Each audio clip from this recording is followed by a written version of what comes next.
नमस्कार दोस्तों, जैसा कि आप सभी को ज्ञात होगा कि 8 फरवरी को दिल्ली में चुनाव नतीजे आए थे, जिसके बाद से दिल्ली में असमंजस की एक स्थिति बन गई थी कि कौन बनेगा मुख्यमंत्री। तरह-तरह के नाम सामने आ रहे थे, प्रवीश वर्मा से लेकर के तरह-तरह के नाम सामने आ रहे थे। कोई कह रहा था कोई बनेगा, कोई कह रहा था कोई बनेगा, लेकिन ये बात तो सिर्फ बीजेपी आलाकमान को पता थी कि कौन बनने वाला है। और उसी बीच एक सरप्राइजिंग नाम निकल कर के आया है रेखा गुप्ता जी का। जी हाँ दोस्तों, रेखा गुप्ता जी दिल्ली की चौथी महिला मुख्यमंत्री बनी है और वर्तमान में देश की दूसरी महिला मुख्यमंत्री हैं। इस समय देश में एक और महिला मुख्यमंत्री है ममता बनर्जी जी, उनके अलावा दूसरी महिला मुख्यमंत्री जो बनी है वो रेखा गुप्ता जी बनी हैं। इस वीडियो के माध्यम से बताएंगे कि इनके पढ़ाई से लेकर के इनके करियर तक सब कुछ और इनके मुख्यमंत्री बनने के पीछे प्रमुख कारणों का भी विश्लेषण करेंगे, तो वीडियो में अंत तक बनी रहिएगा। बिना वक्त गवाए वीडियो को शुरू करते हैं और फर्स्ट स्लाइड पर लेकर के चलते हैं। जैसे बताते हैं आपको कि रेखा गुप्ता जी जो बनी है दिल्ली की मुख्यमंत्री, वो शालीमार बाग सीट एक है दिल्ली में, वहां से विधायक हैं। उन्होंने आम आदमी पार्टी की नेता वंदना कुमारी को 29,595 वोटों के अंतर से मात दी है। रेखा गुप्ता जी का मूल निवास जो था वो हरियाणा की जिंद की रहने वाली थी, लेकिन इनका जो पैतृक गांव नंदगढ़ जिंद के जुलाना में है, लेकिन उसके बाद इनका जो इनके पिताजी थे वो एसबीआई में एम्प्लॉय थे और इसकी वजह से इनको दिल्ली में ही सेटल होना पड़ा। उसके बाद ये दिल्ली का होकर के रह गई। अब राजनीति में इनका सफर कैसे शुरू हुआ, तो राज रेखा गुप्ता जी बचपन से ही राष्ट्रीय स्वयंसेवक संघ, जिसे आरएसएस के नाम से जाना जाता है, और कहीं ना कहीं बीजेपी की पेरेंट कंपनी भी इसे बोला जा सकता है, उन्होंने संघ से जुड़े रहकर एबीवीपी, आप लोगों ने नाम सुना ही होगा, कहीं ना कहीं राइट विंग का स्टूडेंट विंग है ये, के माध्यम से छात्र राजनीति में प्रवेश किया। साल 1994-1995 में वो दौलत राम कॉलेज की सचिव बनी। वहीं 1995-96 में दिल्ली विश्वविद्यालय छात्र संघ, जिसे हम लोग डूसू के नाम से भी जानते हैं, उसकी सचिव बनी थी। यह वही साल था जिस साल डूसू में अलका लांबा जी अध्यक्ष बनी थी और यह बनी थी सचिव। साल 1996 और 97 में यह डूसू की अध्यक्ष भी बनी। उसके बाद रेखा गुप्ता ने साल 2015 में शालीमार बाग से विधायक का चुनाव लड़ा, लेकिन ये हार गई। इन्हीं वंदना कुमारी जी आम आदमी पार्टी की से ये 11,000 वोटों से हार गई। और 2020 में भी ये लगभग 3440 वोटों से हार गई। हालांकि 2025 में रेखा गुप्ता ने वंदना कुमारी को 29,000 से अधिक वोटों से पराजित कर दिया। दोस्तों, ये वंदना कुमारी जी आम आदमी पार्टी की वहां से 2 बार की विधायक थी और कहीं ना कहीं क्षेत्र में अपना दबदबा भी उनका था ही। और दिल्ली में जैसा कि आपको पता ही है कि इससे पहले अरविंद केजरीवाल जी के नाम पर वोटिंग होती थी। इसके अलावा अगर हम लोग बात करें कि इनको दिल्ली का सीएम क्यों बनाया गया है, सीएम के नाम में तो कई सारी चर्चाएं थी। कुछ लोग प्रवेश वर्मा को कह रहे थे, कुछ लोग कपिल मिश्रा को कह रहे थे, कुछ लोग किसी को कह रहे थे। इनका नाम तो नहीं चल रहा था, विजेंद्र गुप्ता जी का भी नाम चल रहा था कि वो सीएम बन जाएंगे। इनका नाम एक सरप्राइजिंग फैक्टर के तहत आया। इसके पीछे मेन रीजन जो सबसे बड़ा फैक्टर है कि ये बनिया बिरादरी से आती हैं। और पूरे भारत में आपको पता है सबसे अधिक पैसे वाली अगर कोई बिरादरी है तो बनिया बिरादरी है। और बनिया बिरादरी भाजपा के साथ हमेशा रहती है, और बिरादरियां भले से छिटक जाए। तो बनिया बीजेपी का एक कोर वोटर है। और अब बीजेपी कहीं ना कहीं अपने कोर वोटर को ये संदेश देना चाहती है कि अगर आप हमारे साथ हैं तो हम आपको मुख्यमंत्री या आपको कोई ना कोई पद अवश्य देंगे। इसका एग्जाम्पल आप लोग देख लीजिए, बीजेपी ने 2 आदिवासी मुख्यमंत्री दिए हैं, क्षत्रिय मुख्यमंत्री भी दिया है, पंडित मुख्यमंत्री दिया है, ओबीसी मुख्यमंत्री दिया है मोहन यादव जी के रूप में। और ऐसे ही अब ये बनिया समाज से आने वाली रेखा गुप्ता जी को बना करके बनिया समाज को भी कहीं ना कहीं मैसेजिंग देने का कार्य किया गया है। रेखा गुप्ता जी के पक्ष में जो दूसरा फैक्टर था वो है वुमेन फैक्टर। जी हाँ दोस्तों, सिर्फ अगर बनिया फैक्टर देखा जाता तो विजेंद्र गुप्ता जी दिल्ली के मुख्यमंत्री बनते हैं, लेकिन जो मेन दूसरा फैक्टर है वो वुमेन फैक्टर, महिला फैक्टर है। नरेंद्र मोदी जी को साइलेंट सपोर्टर है वुमेन, ये बात तो कहीं किसी से छिपी नहीं है। नरेंद्र मोदी जी के जीत के पीछे महिलाओं का योगदान है, और महिला इस देश में 49% आबादी रखती है, और जिसको भी वोट दे देगी वो इलेक्शन उसका जीतना तय है। पुरुष कहीं ना कहीं अपने जाति से या पार्टी की विचारधाराओं से प्रभावित होकर के वोटिंग करता है, लेकिन महिला अब साइलेंट रूप से जाकर बटन दबाती है और मोदी जी के नाम पर वोटिंग करती है, या अलग अलग राज्यों में मुख्यमंत्रियों के नाम पर वोटिंग करती है। आप लोगों ने इसके विगत 2 चुनाव में भी इसके उदाहरण देख लिए होंगे। महाराष्ट्र में लड़की बहना योजना थी वहां पर, और उसके अलावा आप लोग झारखंड में जाइए तो मांझी सम्मान योजना थी, मैया सम्मान योजना। और उससे पहले मध्य प्रदेश में शिवराज सिंह चौहान ने लड़की बहना, वहां पर भी लड़की बहना करके एक योजना थी, आरंभ किया था, जिसमें महिलाओं को डायरेक्ट फंड ट्रांसफर किया था। उसके बाद उन सारे राज्यों का आप लोग इलेक्शन रिजल्ट देख लीजिए, और सारे राज्यों में सिटिंग सीएम ही दोबारा से इलेक्ट होकर के आए। सीएम बीजेपी चेंज कर दी मध्य प्रदेश में। उसके अलावा छत्तीसगढ़ में भी आप लोग देख सकते हैं, झारखंड में वही हेमंत सोरेन जी दोबारा सीएम बन गए उनकी महिलाओं के लिए योजना के तहत। और उसके अलावा महाराष्ट्र में भी आप लोग देख सकते हैं एनडीए की गवर्नमेंट प्रचंड बहुमत के साथ आ गई।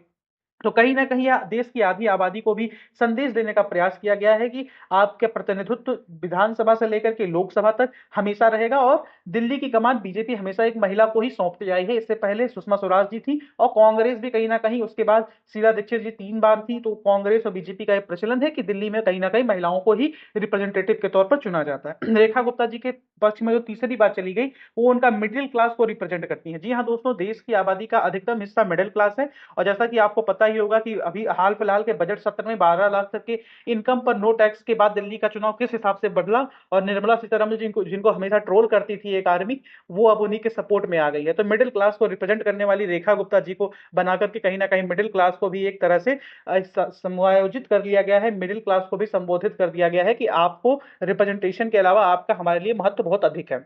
इसके अलावा भी कुछ फैक्टर्स हैं।